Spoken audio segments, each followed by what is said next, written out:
एक सुंदर स्त्री जो शापित होकर एक भयानक राक्षसी बन जाती है। जो कोई उसकी आंखों में देखता था वह पत्थर का बन जाता था।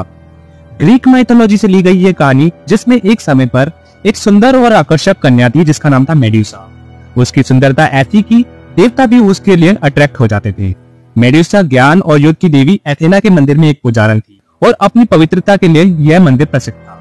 लेकिन एक समुद्र के देवता पोसेडॉन मेडुसा की सुंदरता से मोहित हो जाते हैं और उनका पीछा करते करते एथेना के मंदिर में आके उनके साथ दुर्व्यवहार करते हैं।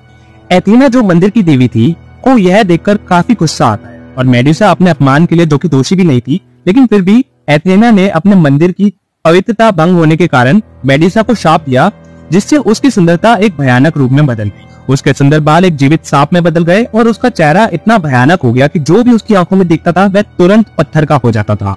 शापित मेडुसा अब एक गॉर्गन बन गई थी जो समुद्र के एक दूर दराज द्वीप में रहने लगी, जहां कोई भी उसके पास जाना नहीं चाहता था।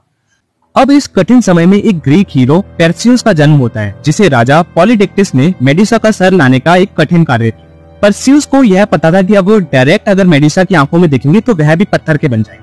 इसलिए उन्होंने कुछ देवताओं का सहारा लिया। जैसे हेरमेस देवता ने उन्हें एक तलवार दी जो मेडुसा का सर काटने के लिए थी, और देवी एथेना ने उन्हें एक चमत्कारी ढाल यानी कि शील्ड दी जिसमें वे मेडुसा का रिफ्लेक्शन देख सकते थे बिना उनकी आंखों में देखे।